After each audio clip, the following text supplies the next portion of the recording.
ದೋಸೆಗೆ ಬೇಕಾಗುವ ಸಾಮಗ್ರಿಗಳು ಇಲ್ಲಿ ಇಟ್ಕೊಂಡಿದ್ದೀನಲ್ಲ. ಒಂದು ಸ್ವಲ್ಪ ಒಂದು ಸ್ಪೂನಷ್ಟು ಮೆಂತ್ಯ, ಒಂದು ಕಪ್ಪಷ್ಟು ಉದ್ದಿನಬೇಳೆ, ಆಮೇಲೆ ಅಕ್ಕಿ ಎಲ್ಲ ಇಟ್ಕೊಂಡಿದ್ದೀನಿ. ಎಲ್ಲ ನೆನೆಯೋಕ್ಕೆ ಎಲ್ಲ ಇಟ್ಕೊಂಡಿದ್ದೀನಿ. ಇದನ್ನ ಸ್ವಲ್ಪ ಅನ್ನ ಹಾಕಬೇಕು. ಆಮೇಲೆ ಕಡಲೆಬೇಳೆ ಎಲ್ಲ ಹಾಕಿದ್ದೀನಿ. ಒಂದೊಂದು ಸ್ಪೂನ್. ಒಂದು ಕಪ್ಪು ಉದ್ದಿನಬೇಳೆ ನೆನೆಸಿ ಚೆನ್ನಾಗಿ ತೊಳೆದು ಎಲ್ಲ ಮಾಡಿ ಇಟ್ಟಿದ್ದೀನಿ.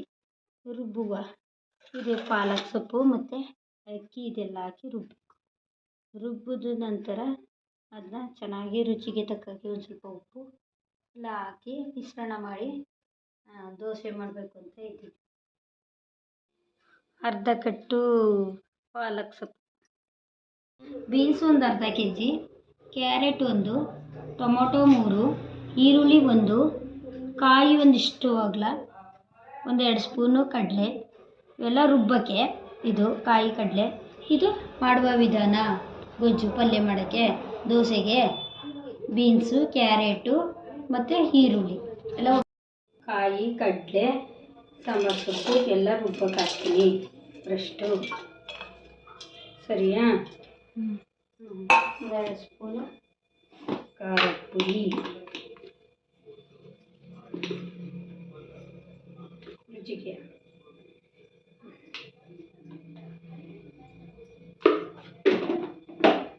ಇದನ್ನ ಮಿಕ್ಸಿ ಮಾಡ್ಕೋಬೇಕು. ರುಬ್ಬಕ್ಕೆ ಟೊಮೊಟೊ 1-3 ರುಬ್ಬಕ್ಕೆ ಹಾಕ್ತೀವಿ, ಟೇಸ್ಟ್ ಕೊಡ್ತದೆ. ಮತ್ತು ಈರುಳ್ಳಿ ಸ್ವಲ್ಪ,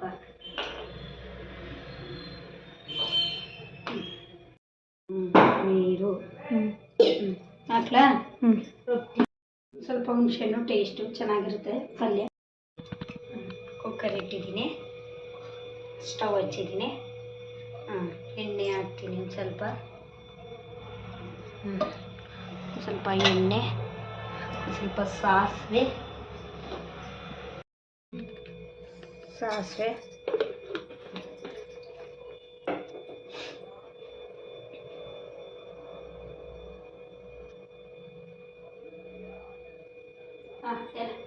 ಎಲ್ಲ ಇನ್ನೊಂದು ಸಣ್ಣದು ಇಲ್ಲಿ, ಬೆಳ್ಳುಳ್ಳಿ, ಕರಿಬೇವು ಎಲ್ಲ ಹಾಕೋದು. ಇದಕ್ಕೆ ಒಂದು ಸ್ವಲ್ಪ ಒಣಮೆಣಸಿನ್ಕಾಯಿ ಹಾಕಿದ್ರೆ ಚೆನ್ನಾಗಿರುತ್ತೆ. ಈರುಳ್ಳಿ ಎಲ್ಲ ಮಿಶ್ರಣ ಮಾಡಬೇಕು.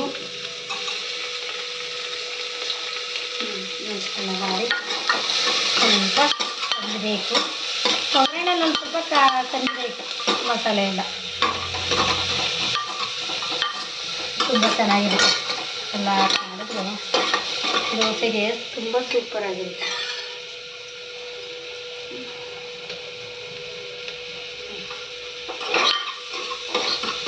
ನೀರು ಹಾಕೊಳ್ಳೋಣ. ಒಗ್ಗರಣೆಗೆ ಕಂದಿಸೋಣ ಒಂದು ಸ್ವಲ್ಪ. ನೀರು ಸುಮಾರು ಒಂದು ಅರ್ಧ kg, ಒಂದು 4-5 ಜನ ತಿನ್ಬೋದು.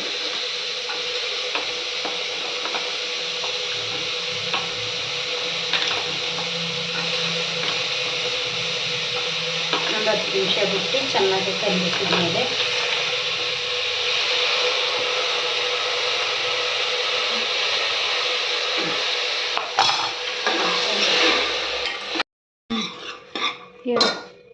ಎಲ್ಲ ಕಂದಿಸಿ ಮಾಡಿದಾಗ ಮಿಶ್ರಣ ಆಯ್ತದೆ. ಮಿಶ್ರಣ ಆದ ತಕ್ಷಣ ಪಲ್ಯ ಸಾಂಬಾರು ಸೊಪ್ಪು ಹಾಕ್ತಿದ್ದ. ಸಾಂಬಾರು ಸೊಪ್ಪು ಸ್ವಲ್ಪ,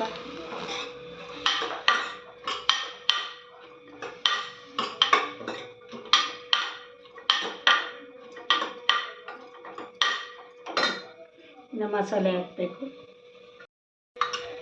ರುಬ್ಬಿಟ್ಕೊಂಡಿದ್ದೀವಲ್ಲ, ಮಸಾಲೆ ಹಾಕಬೇಕು.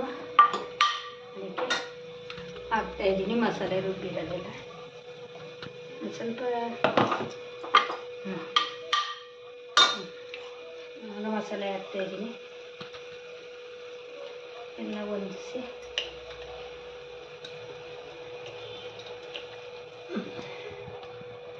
ಸ್ವಲ್ಪ ಹಿಂಗೆ ಮಾಡಿ ಬೇಯಬೇಕು, ಒಂದು ಸ್ವಲ್ಪ ಒಂದು ಕುದಿ ಬೇಯಬೇಕು. ಎಲ್ಲ ಮಿಶ್ರಣ ಮಾಡಿ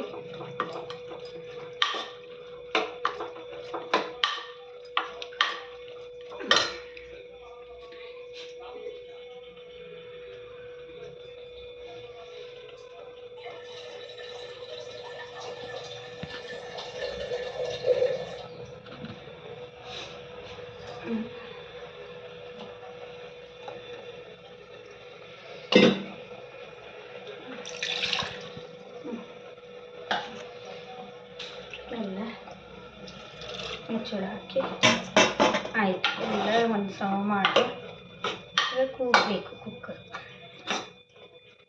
ರುಚಿಗೆ ತಕ್ಕ ಹಸಿ ಉಪ್ಪು,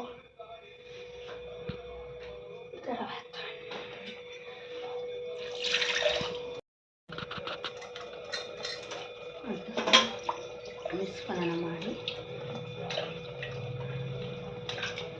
ಟೇಸ್ಟಾಗೂ ಇರುತ್ತೆ, ತುಂಬ ಚೆನ್ನಾಗಿರುತ್ತೆ. ದೋಸೆಗೆ ಕಾಂಬಿನೇಷನ್ನು ತುಂಬ ಚೆನ್ನಾಗಿರುತ್ತೆ. ಏನಿಲ್ಲ, ವಿಶಿಲ್ ಹಾಕ್ಬಿಟ್ಟು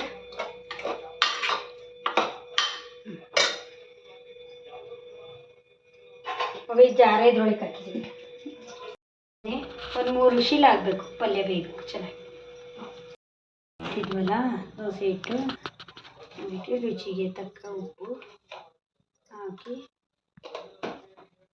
ಮಿಶ್ರಣ ಮಾಡಬೇಕು ದೋಸೆ.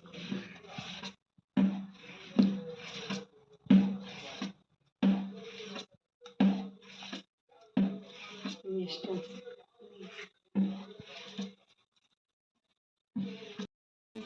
ದೋಸೆ ಮಿಶ್ರಣ ಮಾಡಿಕೊಂಡು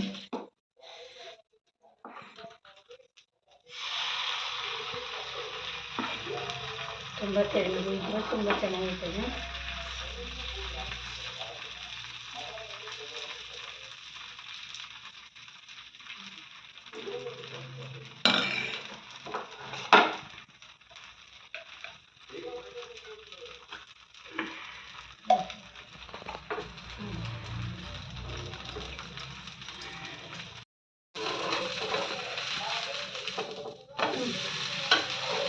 ತುಂಬ ಚೆನ್ನಾಗಿ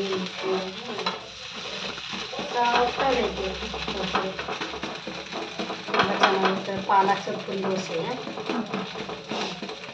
ಟೇಸ್ಟು ತುಂಬ ಚೆನ್ನಾಗಿರ್ತದೆ. ಈಗ ಇನ್ನೊಂದು ಇಲ್ಲ,